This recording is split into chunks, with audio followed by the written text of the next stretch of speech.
नमस्कार दोस्तों, हमारी आज की कहानी है सास बोली, बहू तुम्हें मेरी बेटी की जिंदगी में दखल अंदाजी देने का कोई हक नहीं है। रजनी जरा इधर आओ, कल्पना जी ने आवाज़ लगाई।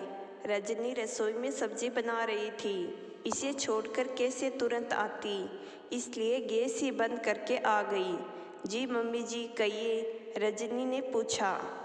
मेरी सोने की अंगूठी नहीं मिल रही है, उसे ढूंढ दो, कल्पना जी ने कुर्सी पर बैठकर कहा।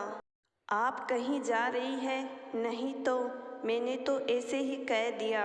रजनी अंगूठी को ढूंढने लगी। साड़ियों की अलमारी में देखा, पलंग के दोनों साइड टेबल में देखा, आसपास पूरे कमरे में ढूंढ ली, लेकिन अंगूठी कहीं नहीं मिली। तभी कल्पना जी ने कहा, अच्छा याद आया, मेरे पर्स में होगी, तुम जाओ अपना काम करो। रजनी को 20 मिनट हो चुके थे। वो रसोई में गई और फिर से सब्जी बनाने लगी। तभी कल्पना जी आई और बोली, मेरा खाना लगा दो, नीचे मेरी सहेलियां घूमने के लिए इंतज़ार कर रही है। मम्मी जी अभी सब्जी बनने में समय लगेगा, तुम भी कितना धीरे धीरे से काम करती हो, अभी तक सब्जी नहीं बनी। इतनी देर क्या कर रही थी? कल्पना जी गुस्से में बोली। रजनी की जुबान नहीं खुली। अभी शादी को 6 महीने ही हुए थे, एकदम से सास को कैसे जवाब देती। फटाफट हाथ चलाए और सब्जी बनाकर खाना परोस दिया। तब तक ससुर जी भी आ चुके थे। उनका खाना लगाया और मनोज ने घंटी बजाई। बहू दरवाज़ा खोल दो।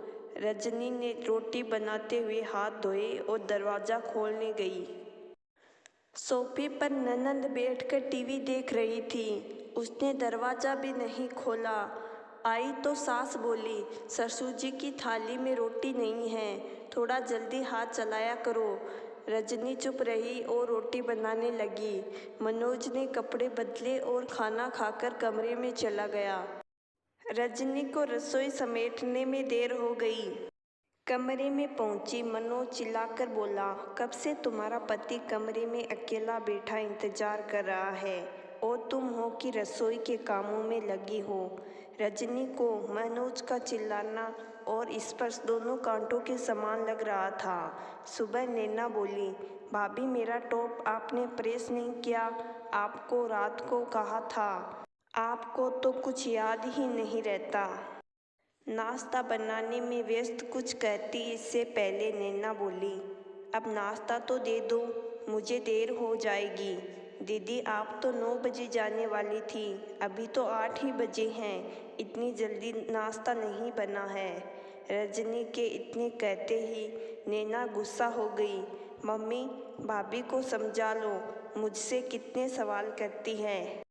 मेरी मर्जी में 9 बजे जाऊं या 8 बजे जाऊं, इनका काम तो नाश्ता बनाना है और वह अभी तक नहीं बना। कल्पना जी का पारा चढ़ गया। बहू तुम्हें नैना के जीवन में दखल अंदाजी देने का कोई हक नहीं है। वह कितने भी बजे कहीं भी जाए, यह उसकी मर्जी है। रजनी ने चुपचाप काम किया और अपने कमरे में आ गई। आंखें भरी हुई थी, दिल में दर्द था। उसकी तो कोई गलती भी नहीं थी। इस घर में जो देखो उस पर चिल्लाता रहता था। अपने इशारों पर नचाते हैं। वह कोई कठपुतली है जो सबके इशारों पर नाचती रहे। 6 महीने पहले बड़े पापा और बड़ी मम्मी ने उसकी शादी की थी। माता पिता बचपन में एक दुर्घटना में चल बसे थे। बड़ी मम्मी पापा भी इसी तरह हर छोटी बात पर चिल्लाते रहते थे। सारा दोष उसी का बताते रहते थे। हर बार वह चुप हो जाती थी, सहम जाती थी। यही आदत उसकी यहाँ पर भी है। सोचा था शादी के बाद तो सुख मिलेगा, पर मनोज गुस्सैल स्वभाव के थे। गलती हो या ना हो डांट देते हैं। रजनी की बड़ी मम्मी की एक बेटी, उसका नाम पूजा है, उसको समझाती थी। वह हर बार रजनी का साथ देती थी। अपने माता पिता के गलत व्यवहार का पूजा भी विरोध करती थी, पर उसे डांट कर चुप करा दिया जाता था। रजनी ने पूजा को फ़ोन किया। पूजा, आज भी मुझे डांट पड़ी है। समझ नहीं आता कि ईश्वर ने मेरी किस्मत किस कलम से लिखी है। मायके में सुख मिला ना ससुराल में सुख मिला। मैं बहुत परेशान रहती हूँ। कोई मेरी बात सुनता और समझता ही नहीं। और रजनी सुबकने लगी। दी, कब तक रोती रहोगी? जवाब देना सीखो। इस तरह तो आपकी ज़िंदगी नरक हो जाएगी। आप इस घर में थे तो एक उम्मीद थी कि आगे घर परिवार साथ अच्छा मिलेगा, पर अब इसके आगे कोई उम्मीद नहीं है। आपको खुद अपनी किस्मत संवारनी होगी, गलत का विरोध करना होगा। मैं क्या कर सकती हूँ? मुझसे तो बोला भी नहीं जाता है। रजनी रोते हुए बोली। पहले तो आप रोना बंद करो, मजबूत बनो, बड़ों का सम्मान करो, पर गलत का भी विरोध करो। हर किसी की आवाज़ पर अपना काम छोड़कर मत भागो। पहले जो काम हाथ में है उसे निपटाओ। पूजा से बात करके रजनी को थोड़ी तसल्ली मिली। उसने अपने माँ बाप को मन ही मन याद किया और सो गई। अगले दिन सुबह रसोई में काम कर रही थी तो सास ने फिर से आवाज़ लगाई, पर रजनी काम कर रही थी। दनदनाती हुई सास रसोई में आई और बोली, तुम्हें सुनाई नहीं देता? मैं कब से बुला रही हूँ। मम्मी जी, मैं नैना दीदी के लिए नाश्ता बना रही थी। उन्हें देर हो जाएगी। नैना, वह तो कॉलेज 9 बजे जाना है। अभी तो 7 बजे हैं। इतनी जल्दी क्या है? बाद में बना लेती। पहले मेरे कमरे में आ, मुझे वह गुलाबी वाली साड़ी निकाल कर दे। मम्मी जी, वो नैना दीदी कल 9 बजे की जगह 8 बजे चली गई थी। आज पता नहीं 7 बजे चली जाए तो। साड़ी बाद में ढूंढ लूँगी, पहले नाश्ता ज़रूरी है। रजनी का जवाब सुनकर सास चुप हो गई। भाभी, आपने मेरी ड्रेस प्रेस नहीं किया? मुझे दोस्तों के साथ पार्टी में जाना है। नैना ने टीवी देखते हुए कहा। आप खुद भी प्रेस कर सकती हो, मुझे रसोई में काम है। वैसे भी तो आप टीवी ही देख रहे हो, अपने काम खुद करिए, मुझे और भी काम होते हैं। रजनी के जवाब के आगे नैना की बोलती बंद हो गई।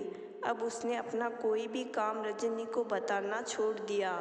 रात को रजनी ने सबके लिए रोटी बनाकर कैस्ट्रोल में रख दी और खुद कमरे में चली गई।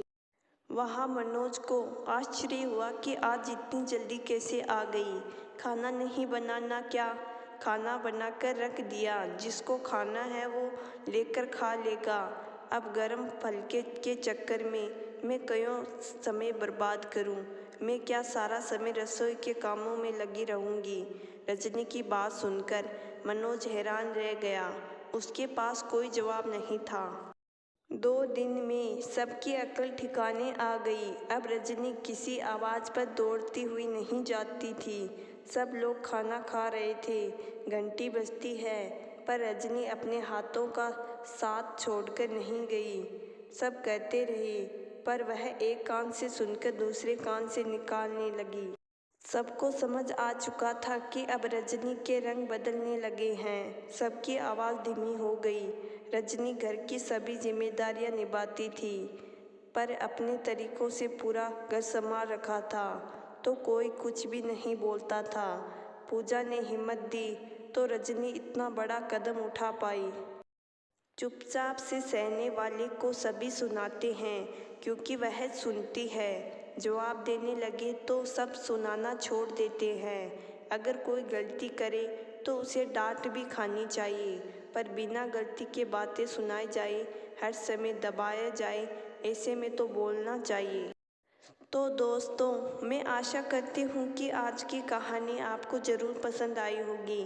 कहानी पसंद आई है तो कहानी को लाइक, अगर आप हमारे चैनल पर नए हैं तो चैनल को ज़रूर सब्सक्राइब कर लें। धन्यवाद।